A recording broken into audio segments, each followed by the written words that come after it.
The Hakka are able to mold outstanding military men like no other people. Their unparalleled fortitude could only have been developed through generations of arduous livelihood deep in the mountains.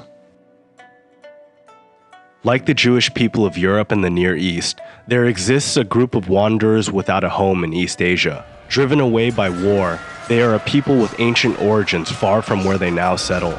So foreign are they that the official name of their language, culture, and ethnic identity literally translates to guest family, or Hakka, in Cantonese. Defying the conditions set against them, the Hakka would go on to become arguably the most influential subgroup in modern Chinese history. Since the founding of the Republic of China, people of Hakka descent have had a tendency of being overrepresented in key governmental positions in mainland China, Hong Kong, Taiwan, Singapore, and even abroad, having been 3 times more likely to occupy high party positions compared to the general population. In 1984, so pronounced were these statistical trends that half of China's highest governing body, the Standing Committee of Politburo, came from Hakka backgrounds, despite the population making up less than 3% of the country.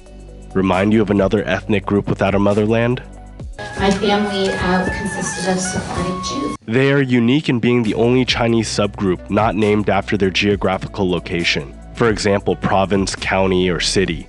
The Hakka retain distinct cultural practices, dialects, and traditions that set them apart from other Han Chinese groups. They are known for their strong sense of identity, resilience, and emphasis on education and hard work. How'd they come to be? Well, let's talk about it, brah.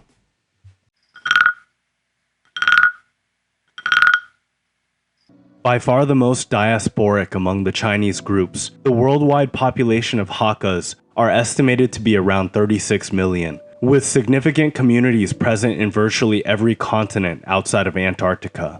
Their origins had long been debated, but genetic research shows that the Hakka people are largely descended from North Han Chinese from the Central Plains. In a series of 5 major migrations, the Hakka moved and settled in their present areas in southern China. Within their tightly knit communities, there is often a sense of being a nomadic people, with more shallow roots that can easily be lifted, which fostered continued migrations to new frontiers, ultimately creating a significant Hakka diaspora inside and out of China. Within Chinatowns around the world, many of those you might encounter are actually speaking Hakka and not Cantonese.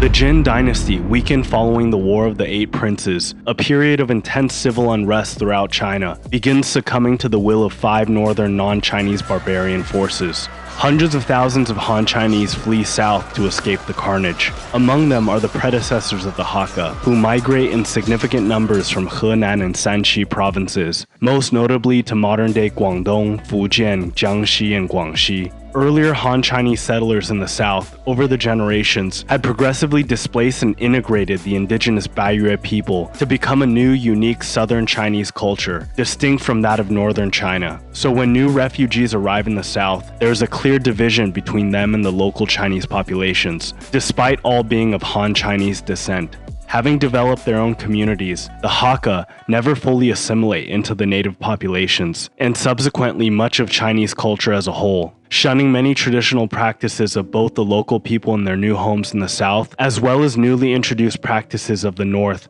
that develop after their departure. 2 notable examples are the Hakka's defiance in the practice of foot binding and wearing the Manchu queue hairstyle during the Qing dynasty in later centuries. It's important to note that up through this point, and for many centuries thereafter, these migrants from northern China do not yet self-identify as Hakka.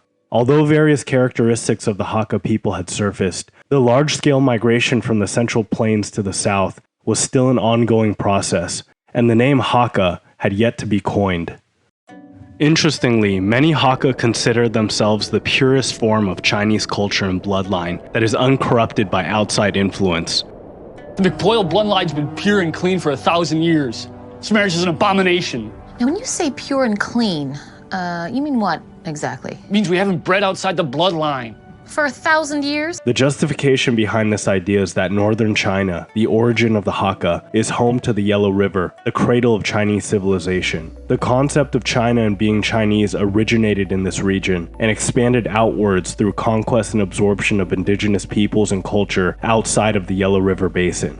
But as Chinese history progressed, northern China would be heavily influenced by far north steppe cultures like the Mongols, Manchus, and Xiongnu, to name a few, particularly through the non-Han Chinese-ruled Yuan and Qing dynasties. This wedding of indigenous Chinese culture with nomadic cultures birthed today's modern Mandarin culture. Likewise, in the Hakka's new homeland in the south, early Chinese migrants conquered and absorbed indigenous Baiyue cultures into their own, blending to create new southern Chinese cultures like the Cantonese, Wu, and Mingnan. With the Hakka never fully assimilating with their new southern brethren, many argue that they preserved the last bastion of untainted ancient Chinese lineage in themselves.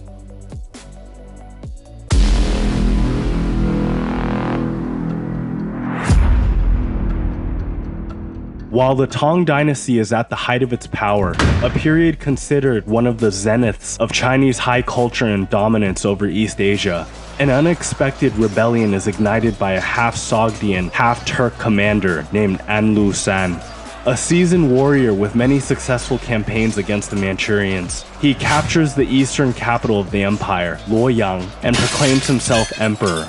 The Tibetan Empire, the Uyghur Khaganate, and the Abbaside Arabs are some of the many kingdoms drawn into the conflict within China. While Tang would recover some of its glory over the decades and revive itself as the later Tang dynasty, following the defeat of Anlu San, his war would be the inspiration for several more significant rebellions against the Tang that would ultimately lead to the dynasty's collapse in 936 AD. The main belligerents to defeat later Tang were the Sinicized Turks of Sha Tuo and the Khitans of the Liao dynasty, both of which were considered semi-barbaric peoples to the Chinese. Again, like the upheaval of the 5 barbarians from the 4th century, the migration of hundreds of thousands of refugees is sparked by the overthrow of a Chinese dynasty by semi-nomadic peoples. We're starting to see a theme here and paint a picture as to why the Chinese were so hell-bent on constructing this wall from so many millennia ago. Hey, what the hell you doing? Mongolian? Hey, fuck you, Mongolian! Don't you break down my wall! Once again, many of these refugees would later become known as the Hakka upon their arrival in the south. Now one might wonder, since we're talking about different waves of migrations of Han Chinese from the north, would the Hakka that migrated south 400 years prior accept the new migrants as their own? Well, they did indeed often accept new waves of migrants into their communities. As a group with a history of migration and resettlement, they typically welcome newcomers as long as they shared similar cultural and linguistic heritage. However, this process was not necessarily unilinear and smooth, as earlier Hakka migrants would adopt some local culture into their own. For example, despite standard Hakka originating from northern China, the modern dialect borrows much of their vocabulary from Cantonese and Fukienese. As waves of populations flee south, the migrants would adopt some aspects of divergent southern Hakka culture and language, but would simultaneously introduce more recent northern culture to Hakka populations that had already existed in southern China for generations. Distinct Hakka subgroups would begin developing based on region of settlement and time of arrival into the south. Historically, there are 6 great Hakka clans that represent the major lineage groups among its people: the Mo, Xie, Jiang, Cai, Huang, and Zheng.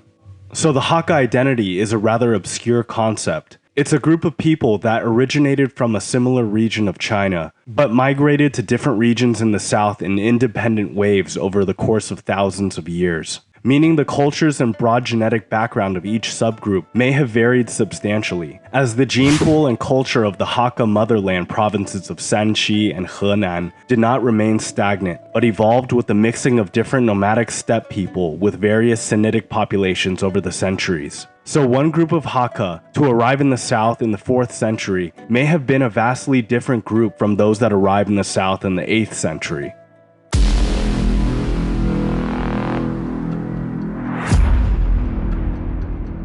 It is here that the appearance of 客人, meaning guest, is first recorded, a prelude to the formation of 客家 in Mandarin and Hakka in Cantonese. The sub-ethnic group was close to formation, but still had not formally used the name Hakka. It's important to note that up through this point, the Hakka live in extremely close-knit communities, so much so that they often would not intermarry with local Bundi populations outside their own communities. Whether this was by choice or persecution is up for debate, but it was likely a combination of both. In response to Hakka isolationism, the local Bundi population would grow to become hostile towards the guest families and force them to carve out livings in mountain villages with less fertile land. Enduring poverty and persecution over many generations, the Hakka would grow to become even more closed off to the outside world and develop frugal and survivalist tendencies. Brigands, robbers, rebels, hired hands, soldiers, and mercenaries become common professions amongst the Hakka, generally perceived as ruffians by the general Chinese population. On the other hand, in stark contrast with their brutish notoriety, they are equally renowned for their intellectual capabilities. With the imperial service examination being one of their only avenues out of poverty, Hakka tradition places a high value on education. And during the imperial era of the last 2,000 years, Hakka individuals from all socioeconomic backgrounds would see great success in politics through China's unique merit-based political structure.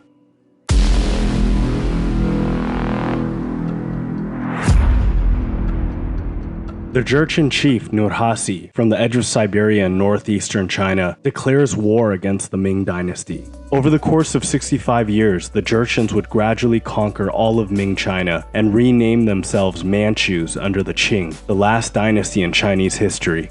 In typical historical Chinese fashion, the invasion from the semi-nomadic Manchus would drive millions of Chinese south. It is in this era that Hakka populations would begin migrating in significant numbers outside of mainland China to Taiwan and Southeast Asia to escape persecution from the Bundi populations in Canton and Fujian. During the late Ming and early Qing, the Hakka identity is most likely to have matured to its present form. Linguists and anthropologists find records of the existence of a universal modern Hakka dialect, as well as the first records of the written use of their name, Hakka. Because Hakka communities are scattered so widely throughout southern China, the language develops many subdialects by region, with some barely mutually intelligible. The Chinese dialect that most resembles Hakka today is Gan, which is native to Jiangxi in central China. Whether or not this indicates that these two cultures share a common origin is heavily up for debate. Around 60% of Hakka in China reside in Canton province, and up to 95% of overseas Hakka's ancestral home is Canton. This heavily influenced the standard dialect in recent centuries, with Hakka borrowing many Cantonese words into their vocabulary, making Hakka somewhat of a bridge language between Mandarin and Cantonese.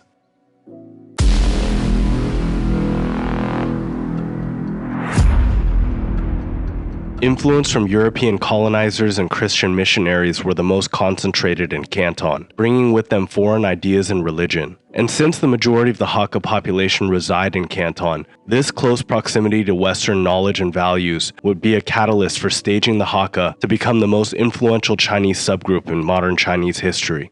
Famines, economic downturn, and military defeats to the west were creating intense disdain towards the Manchu ethnic minority rulers of the Qing, particularly in Canton. With the ever-increasing disapproval of the government, many Chinese begin looking towards the west for guidance, especially the poor and uneducated, who can no longer afford to lease land with rising costs of living accompanied by a stagnant economy. Canton becomes a hotbed for political activism, with Qing corruption and banditry at all-time highs. Secret militant societies like the Triads begin forming with a focus on overthrowing the Qing dynasty. Hong Huo Shou, a poor Hakka villager, who after failing the imperial service examination 4 times, kinda reminiscent of Hitler's rise to power, no?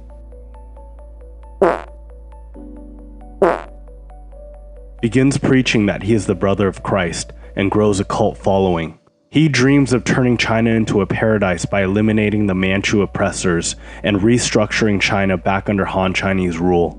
Again, reminiscent of Hitler with his racist goals of creating a better world by eliminating a minority ethnic group. He pushes north and takes Nanjing at the height of the rebellion, expands to command a population base of 30 million people. This war, known as the Taiping Rebellion, is one of the bloodiest wars ever that you've probably never even heard about. Some estimates put the death toll at up to 44 million, making it per capita the single deadliest war in human history at over 3.5% of the world's population killed, more deadly than even the world wars. Hong and his followers had an intense vendetta towards the Manchu. He preached that the Manchus were devils on earth, and creating a paradise was impossible so long as the Manchus breathed life. Every city the Taiping took, they would massacre all Manchu men and children, then would take the women out of the city walls and burn them alive. This was not a good time to be rocking that Manchu Q hairstyle. After nearly 15 years of fighting, the Qing, with the support of the majority of the Western powers, would decisively reconquer their southern lands with brutal vengeance. No Hakka were permitted to surrender, and all were sentenced to death. Nearly all the captured Taiping leaders were executed by slow slicing. During the height of the Qing push south, it is estimated that approximately 30,000 Hakka were executed per day. And while all this is happening, there also begins the Bundi Hakka clan wars, sparked by the Red Turban Rebellion. The rebellion is led by members of the Tiandi Hui, Heaven and Earth Society, who seek to overthrow the Qing dynasty and revive the fallen Ming dynasty. Many Hakka, having been perceived as outsiders in Canton, jump on the opportunity to join imperial forces to attack the Bundi rebels and get some payback, and regain some honor after generations of abuse. 我有自己嘅原則，我就唔想成世俾人撳住嚟打。你好中意同佢慳咩？我信咗3年，我等一個機會。 An all-out clan war breaks out throughout the province. With the Hakka far outnumbered, they suffer great casualties, with roughly 1 million deaths from war, disease, and famine.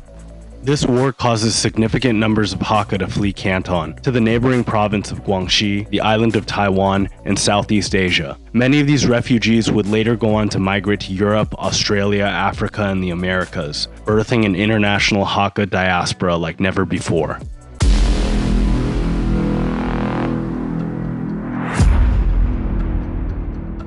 $33 million Hakka make up less than 3% of mainland China's population, but in the outposts of cultural China, they form a much higher percentage. In Taiwan, 4 million Hakka make up roughly 18%. In Hong Kong, 1.25 million make up 18%. And in Singapore, 700,000 make up 25% of the population.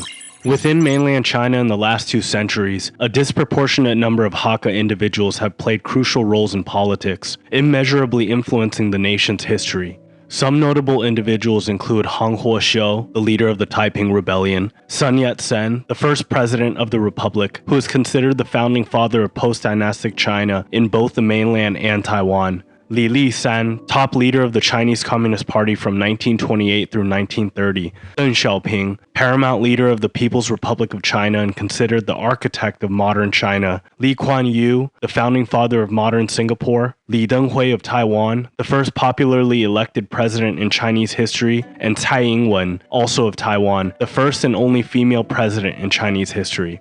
Truly incredible the amount of success the Hakka people have achieved when we consider their humble and troubled history. Then again, perhaps it's not in spite of their difficult background, but in consequence of it, that the Hakka people were forced to become resilient, like a diamond under pressure, and rose to incredible heights. If you've made it this far, I think you only got one thing left to do. Please like and subscribe.